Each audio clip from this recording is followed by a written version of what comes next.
Hello and welcome back. Today I'm going to be talking a little bit more about executive functions and reading, and in particular about one pathway to fluency for fast and slow readers. So we're going to discover together how executive functions unlock fluency in both the fast but not fluent and the slower readers.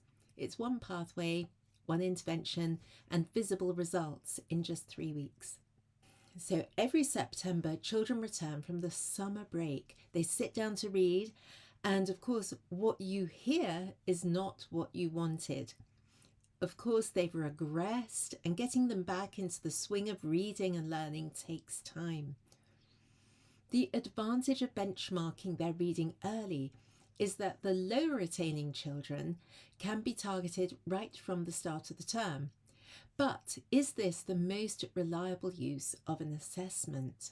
And more to the point, which pupils and which intervention should get priority? So you see, any assessment is actually imperfect in terms of its face validity, because no test offers a pure metric that measures only what it intends to assess. If children are not allowed to reference the text in a reading comprehension test, the final score actually represents working memory to a larger extent than reading comprehension. And guess what? Working memory is one of the 3 core executive functions. There are other factors that impact test scores as well, and these include things like sensory impairments and other executive functions which impact cognitive control, like inhibition, for example. There's also the factor of the physical environment. There might be light interference or noise interference or other kinds of distractions. And then there's the internal world of the child. Do they feel hungry? Are they experiencing anxiety? And of course, there may be challenges in the child's background that do affect their learning and their ability to focus. All of these factors can have an impact on executive function and also a child's ability to access meaning, whether it's on the page or when taking instructions from a teacher. The more nuanced question is whether pupils who move quickly through the text, naming words at pace, require support. For those children, the story never emerges. Ask them a question, and their silence says everything. Other children are reading more slowly, hesitating and stumbling over words. The pace is different, but the outcome is the same. Their comprehension isn't happening either.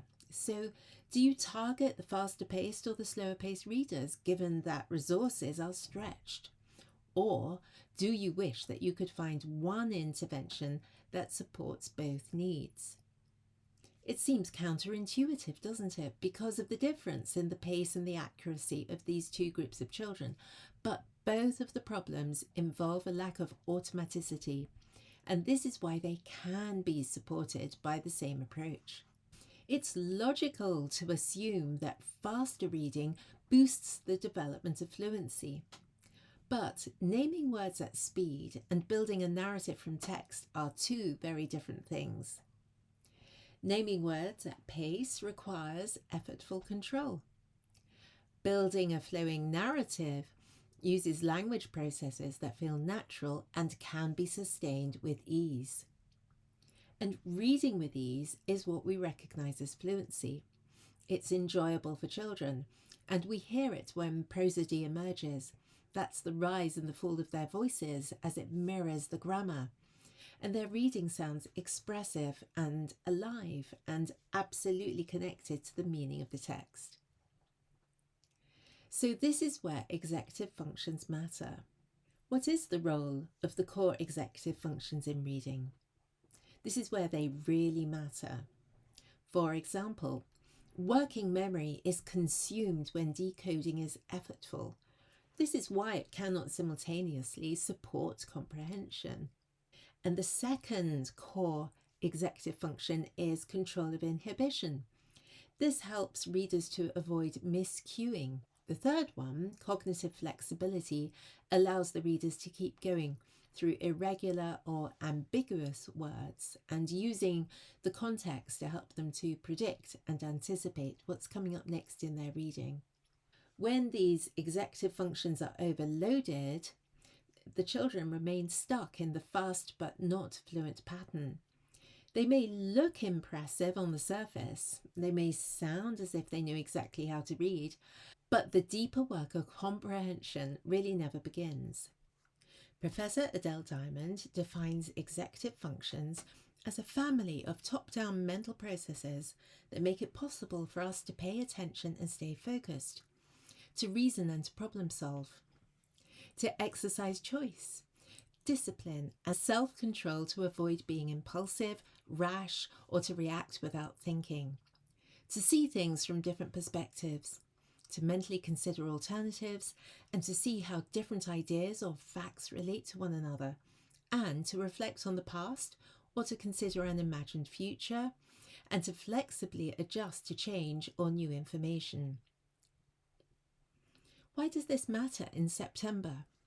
Well, when children are not reading with automaticity, they are not reading for pleasure.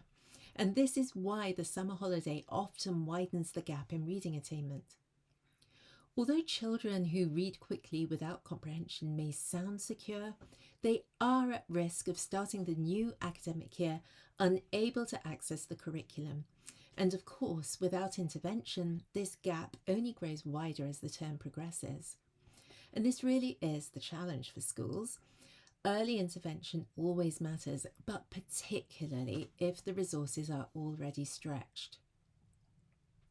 And there is one approach that works with executive functions directly, and that's rhythm. Rhythm helps to organize the deeper structures of communication in every species, including human language. So in literacy, rhythm sharpens attention to the onsets of sounds, the very front edge of every sound.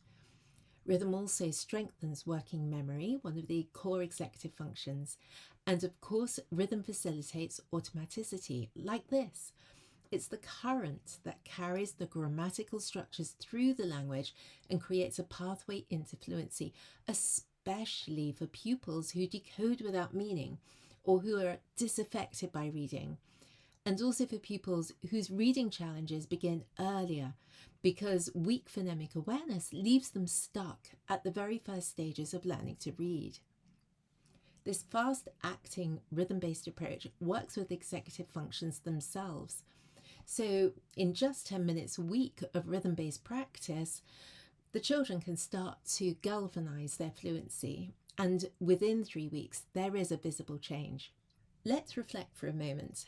Which intervention will help pupils who read fast but do not engage meaningfully with the text, and also those who are slow and effortful when they read? Rhythm supports executive functions that underpin faster and slower readers. Yes, both groups. So if you are weighing up the options for your literacy priorities this term, come and join my live session where I'm going to show you how rhythm works with executive functions to unlock fluency. The next live webinar is this Thursday at 7 o'clock and it's called Executive Functions and Reading, Unlocking Hidden Barriers in the New Term. I hope to see you then, and until then, have a really wonderful start to the new term. Bye for now.